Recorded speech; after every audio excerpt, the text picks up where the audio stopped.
Now, the rest of the story. Welcome back to the rest of the disaster. Well, Dad and Kevin started working on the 569 round baler the other day. It had the net wrap drive belt was all sorts of buggered up. I mean, rolled over and chewed up, and you guys will see it as soon as I can find some of the tools I may potentially need to destroy this thing. And the question they had was, how do you end up changing this out? Because I did the 566's belt, this thing. I ended up doing this in the field last year. Maybe not, I could just lied, but it doesn't really matter. This is actually how it was sitting on there, so it's already rolled over. And it goes up through here, which we're gonna examine that a little bit. Just dirty and not really grooved too much. For 13,000 bales, this baler is in much better condition than the 566. There, I said it. Different model, different, everything. It's older. But for everything we've done to it and how we've treated it, that thing's got a lot of life in it yet, and we're gonna keep using it. And I'm really feeling grateful the fact that we have 2 balers going into making first cut, because adding up, you hear a strange engine running outside. Oh, it's just the Haggy. They're spraying our soybeans today. And as I was saying, back to what I was originally saying, it looks to me, this is all one piece, we got welded. And by going through and doing this, look at all the stuff I can bend. So I take this bolt out, drop that out, which this is new to me. I've never seen that sensor before. Probably another sensor to say that, the baler's running. So drop that out. It is separate, I think. It is separate from this. So I'm hoping I drop that bolt out, I'll be able to pry down on this and sneak it out past. New belt's back there, but that's irrelevant. I was told to take this brush out right through here. I actually dug out a bunch of the crud that was built up on it already, but the sides on both ends were filled up full of dirt and corn fodder residue. And I'm on the fence if I'm going to take it out, because I'm noticing a lot of the hardware back here has been removed at one point in time. This is all long before us, and 13,000 bales, remember? So I'm not really gonna get too excited about it. The 12 acres, 15 acres, give or take, of what we have down, I'm planning on making some of that with this baler, basically just to do a little bit of a dry run on it and make sure that there isn't something that we're unaware of in this baler that's going ka-thunk, ka-thunk, ka-thunk. So I'd rather run the risk of 6 acres of hay not being made, which it will be made because we got that thing over there. But I also have, well, like I said, having 2 balers doing our first cut this year is going to be awfully nice, and going forward, because the thought of going through and trying to bale up 100% of everything that we have to make this year and going forward get kind of tedious. I mean, we'll have more next year because we have 15 acres that is currently seeded down to oats that will end up making, will be the last stuff that we make after we do the rest of our first cut. I went down to the valley last night. I started to make a video. I got called and told to get back to the farm because Ryan needed help.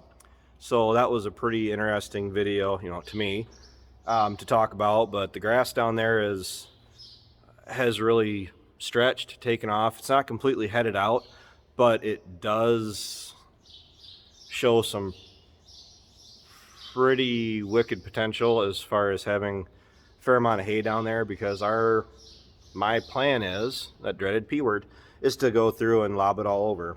So let me I can shake the baler, that's pretty cool. I'm gonna go through and wrench on this a little bit more and I'll get caught up with you. And with a little bit of destruction, not literally, I went through and was able to actually drop this roller down. Probably not the way it says to do it in the book. Ended up dropping out these bolts here, well, that one by design, but dropped down these 3, and I was able to, with the enforcer here, pry down on this. Nope, I'm sorry, up here. Pry down on that, which I can't pry on now because the roller's dropped out of there. And it allowed me to take out the old belt, which is over here. And you can tell just from the way it was sitting in there anyway, that it wasn't gonna pretty much run. Ooh, actually got a couple good gouges out of it. It wasn't gonna run reliably for very long, so all I gotta do is drop the new one in, plumb everything back up. I was told to take the brush out. It's noted, but I'm gonna run it with it. I'm not sure what it does other than somebody saying that it's gonna basically be a nightmare, but what, 2, 3, 4 bolts and I'll be good to go. I do want to go and slide this up, put more pressure on these rails here, because this is actually, well, yeah, that was actually laying down or hanging down a little bit. I want a little bit more pressure on that, so these outside belts are making contact with the net wrap when the net wrap engages, so it's actually pulling it out to the edges of the bale when you engage it. Cover edge, I've not heard great things. I had one person say that he does like it, can rip, tear from time to time. Most of my hay, even the stuff that isn't going to be sold, when we go and take the net wrap off, we always take the bale, set it up on end, and run around, walk around it, take the net wrap off. So when you do that, you're actually setting the bale on top of the net wrap, which ultimately means that you're ripping the net wrap off the face of the bale, and it's still laying there in the manure, the dirt, the mud, the water, whatever you're dealing with. So I've also heard that when you go to sell hay, that they actually discount you a little bit, because it seems to me like there's plenty of people out there that don't want to deal with that either. So kind of going through, I'm going to do this and kind of glance over everything again one more time. Bearings, main belts, I haven't adjusted, I haven't changed yet. I'm going to grease it. I'm going to actually unhook it from the 82, and I'm going to try to find a bushing or a spacer to put in the drawbar, because Ryan says, and I noticed it when I just pulled this baler out, there's a lot of slack in that hitch because it's a large frame machine. It does slam back and forth quite a bit, and oh yeah, I should be able to find a spacer for that pretty easy. And we should be good to go. It's going to stay on the 8235 for a while, but my intention to go through and at least get the monitor hooked up in the 7600, so I have the option, if I only have enough hay down where I only need to run one baler, I'm just going to hook up to this one and go. And like going down to the valley right now, I only have one baler hooked up for the hay preservative. The intentions are to do the headlands, do the outside rounds that typically stay wetter, the stuff that you rake first in the morning, so it might have a little bit more moisture in it. I'll hit that with the hay preservative, and then go through and bale like the main body of the fields with this machine. We did that last year when we had the second baler, and that seemed to work out really well. The big thing is you just need the weather to be able to do it, and with the weather we have, they did take the rain out of the forecast for next week, but they do still have the rain in the forecast for Saturday, Sunday. So I'm hoping that we have a 4 or 5 day window next week. We can go through and lob down 40, 50 acres and make a good bite out of our first cut. I would have done everything in a week or two if we could have. So that's kind of what I'm hoping for. And I don't think the manual would have said to do this the way I did it, but one thing I learned up at school and working at the local dealership It's not necessarily about how the manual says you're supposed to do it. It's how you can do it as efficiently as possible. And I don't think this is the wrong way to go. There's enough give on everything that I'm not bending and damaging anything. I mean, that'll snap right back anyway. So let me get her back together. So here we are. The belt is back on. The 82 has been moved ahead a little bit. It needs the air hose taken to the cab because the cab's pretty disgusting. My brother is a slob. No, that's just what happens when you do spring tillage. There's dirt and dust, and no matter how hard you try, it works its way into the cab. The back window here has that rubber access point where you can run lines, whatever, cables into the cab. I should just order a new one because that's probably it is part of the problem. Also, I gotta clean the cab air filters, blow it out, clean the windows, because I am one of those picky operators that I like the machines to look pretty when we're going across the field. And on the back side here, I'm looking this baler over pretty thoroughly, and I'm not finding a whole lot that it really needs.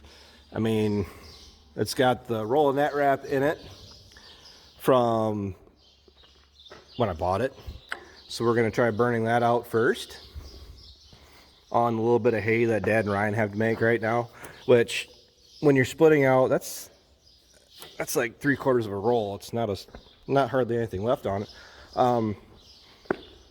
One of those rolls is Dad or Ryan's. That top roll I actually bought on auction last year. I mean, it was local, and believe it or not, ooh, the dirt and dust and the net wrap is gonna do me a good. But it's a smaller roll. It's only 7,000 feet, I believe, versus the John Deere rolls that are 9,600. And before we started getting creative, I mean, that baler's got a designated spot you can put extra net wrap. But on the 566, I started putting the net wrap up behind, which I couldn't do this before until we added the applicator, but I actually mounted it right here. And it works really well. Throw a thing of net wrap over it and you're good to go. The only downside to it is if you're running a lot of, well, first cut last year, the Reed Canary was essentially like straw because it got so dry. My oversight, but it didn't affect the sale value at all. The material was kicking up from the teeth down in there up through here, and it was actually building up this compartment through here. And then when I had this roll of net wrap here, it was actually building up this whole area in front of the baler. Severe fire hazard. So kept trying to fight it. Ultimately, I took all of the spring teeth out. Still didn't help, the pressure springs. Ultimately dropped the preservative, the hay preservative nozzles, that whole rack all together, opened that up, and it wasn't perfect, but it was at least enough of a cure that I didn't have to, there wasn't anything else I could really do. I had to bale it. So it wasn't fun. The extra net wrap is nice. Me and Dad and Ryan are gonna have to get some around. The stuff that's in the 566 is my dad's or Ryan's. I mean, that's the stuff we're going to bale, is Dad's and Ryan's stuff. So I got 8 rolls here, 1 roll back there, 2 rolls back there. So I got, what, 9 rolls of deer wrap, 1 roll of the other stuff. And the other stuff is going to be used either for fodder this fall or maybe some of Ryan's dad's stuff. I don't know. Not too particular on it. I mean, it was on auction. I didn't get it for free, that's for certain, but I also got it for less than what it would have been brand new either. Same thing. That's where I got those barrels of hay preservative to finish out my year last year. That was on the same sale. It's like, well, I'm already there. And oh, you know, bale tines, definitely going to be looking forward to using them. And what I'm working on at the moment on the baler, I mean, about the last thing I'm planning on doing this thing before, well, I got to grease it, and I have a little bit of waterway hay down, and I'm getting really tempted to actually go and, it's not raked or anything yet, but maybe go and actually bale up one of those waterways quick as it lays. But the thing is, they're calling for decent weather tomorrow, so I might just be better off just to wait. Don't want to, but I gotta practice my patience. And I already said this, that my brother, from moving this tractor around with the baler hooked onto it the first day, when we hooked up to it, he said that there's too much space from the pin that goes through the baler and the drawbar in the tractor. And I can show you that because I probably set it down and completely lost it. Oh, noon whistle. Okay. This bench is starting to fill up with junk. I'm pretty much 100% to blame because there's nobody here to blame right now. Oh gosh. Pockets are clean. You guys probably saw it sitting over here and didn't tell me. Calvin! It's hiding. It's not hiding. Uh-oh. Oh boy. Let's see, if I was gonna set a pin down, it'd probably be about 5 miles away and head in the opposite direction right about. This is one of those plastic things. It's called a hitch saver, and I had to cut the piece off here because if you put it on like that, you see the hole doesn't line up. Oh, I might have reduced the overall life expectancy of it, but that's how you make it work. We gotta get a bunch more of these that are about twice as thick, and the hole's bigger for the 82. The 46 and the planter, and the 82 on pretty much everything the 82 hooks up to. The VT is a big culprit. Where'd that pin go? Okay, you guys see it, and I'm just blind. I mean, I know it's not up in the cab. Did I set it down back here? Man, it's gonna be kind of, I gotta shut the video off just to find it.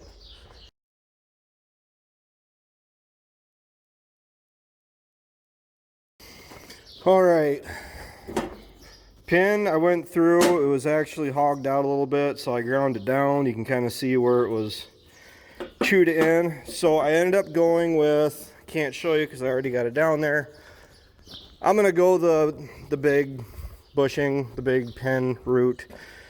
And the reason I'm going to is because I already know, which this thing is actually, I'm 100% sure what this is.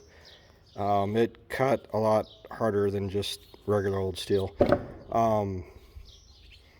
This is going to take a lot more abuse than this. I mean, this is already ground down, and to be honest, not even 100% round anymore anyways. So, not saying I can predict the future, but what I totally see happening is that gets egged out, hogged out. Maybe we don't unhook it off the 82 as soon as I think we will.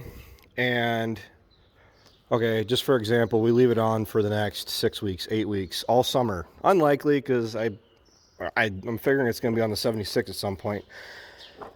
That, after being beaten around by the pin and the hitch, because that does not take up as much room as this thing does, so that hitch is still going to basically destroy it.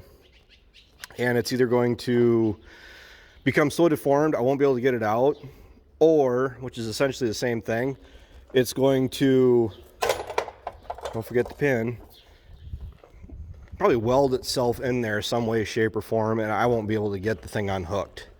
So by design, these pins are made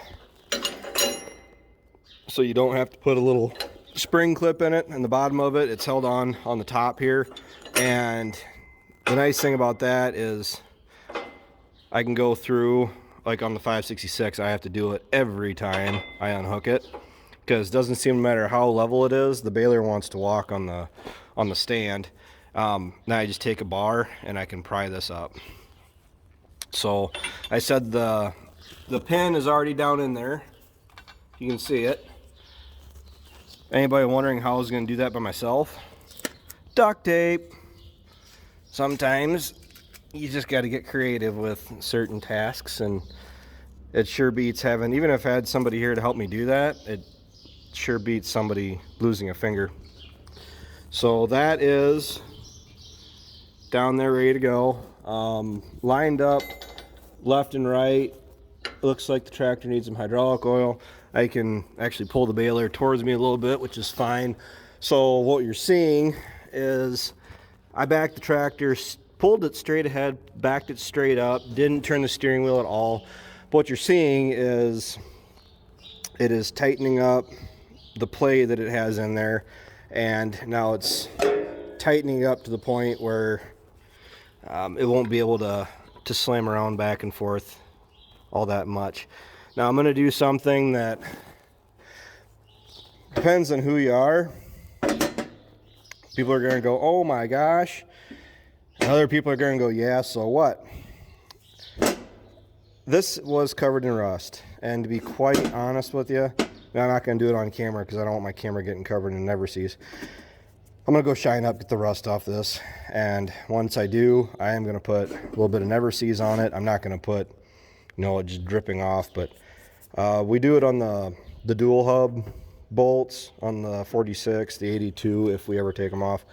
We haven't had the duals off this thing now in 2015, I believe. Yes, 2015 was the last year we took any of the duals off. Outside of changing the front tires, we had the duals off, you know, a flat tire. But no, we aren't taking the duals off as far as I'm aware of. If we took anything off, we would take the front duals off, take the extensions out, and there's a cast ring that these extensions hook onto. I'd just leave that cast ring on. But as of right now, I'm not planning on taking the duals off. That goes right back into not planning on actually using this setup to bale as a go-to. The 7600 is primarily going to be the one that's on the baler. And the other argument you can make is the fact that where we're going, I mean, this whole setup exists to make the valley. To be blunt, if we didn't have the valley farm, all the hay that we have to make otherwise, we could do with what we currently have. But it comes down to trying to get quality and get the stuff made and out of there. This is why we have this setup being put to work, put to use.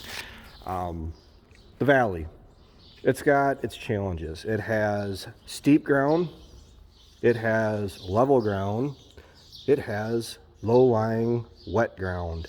Now, depending on the time of year, that wet ground does have water in it. I went and checked it yesterday, and yes, those low-lying spots have dried up a little bit, but they are far from being able to be dry enough by the time, why don't you look at me? They are a long ways from being able to be dry by the time I go through and make first cut, which, to be all honest, next week, if it looks like we have a good shot at getting it done. We have the pasture out at my brother's place that we have to do so he can get his cows out. Now, we have all Dad's and Ryan's feed, alfalfa. Yes, we want to get it made before it's all completely headed out, bloomed out, and everything. This is where I get a little greedy, selfish. Their feed is being made for feed for the cows, primarily. I am making at least everything down there for the dollar signs, for the most part. So, if the valley come this weekend, if everything is looking like it's matured and we have a 4 or 5 day stretch where it's looking like, I need to do something, I'm going to insist we pull resources that way, knock it out, get it made, and get it gone, and then switch back to getting everything around here done. And for reasons that I'm not going to disclose online, that actually would probably work in our favor. At least it would for my brother outside of that pasture, but like the alfalfa, as long as it doesn't get too overripe, which we used to make first cut July 1st of July, way back when, which it was overripe, but for beef cows, they'll still eat it. But no, it won't be the 1st of July, so don't worry there. Back when we were milking cows, we used to make first cut the whole month. It would take us a whole month just to make a cutting because we had so much, and then the means we had to make it from chopping was easy. Then small square baling, that again was the month of July plus part of August doing small square bales, and then your third cut we would go through and chop to fill the silo again. But we didn't necessarily always make all of third cut either. So not trying to get a whole lot of details about the past and everything, but we're probably creeping up pretty darn close to the amount of acres that we had when we were milking cows. But we're not making the feed just to dump it out to cows. You got everything that I'm making, that quality has to be there. I mean, it doesn't have to be. You can roll the dice and hope that somebody's willing to pay us a decent price for some so-so hay, but I want quality. The reason my stuff moved like it did in the past was because I had the quality, and I think I only had, what, 2 weeks out of all the weeks that I sold last year that my hay didn't move. Otherwise, it was gone the same week I would take it up to a sale. So it's when I start getting kind of cranky and, you know, if we should be doing this, that, or anything else, I get kind of pushy for it because the dollar signs start to decrease, float away, and they never come back unless you get really lucky. So I'm gonna go ahead and put this together. This might be it for this video, otherwise I have to cut it up. I think I'm already like over 30 minutes, just me rambling, but probably gonna try to make some of that hay tomorrow, and we'll see what the weekend and then the rest of the week brings. So you guys have been listening to me talk on the rest of the story. Take care, take it easy, keep in touch. I'll talk to you guys later.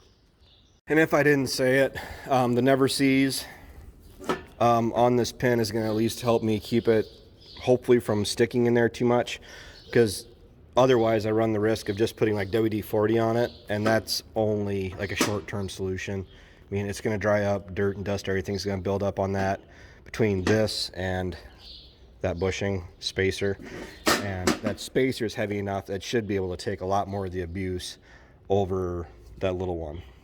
So kind of a random statement, but I realized I think I didn't even address it. So.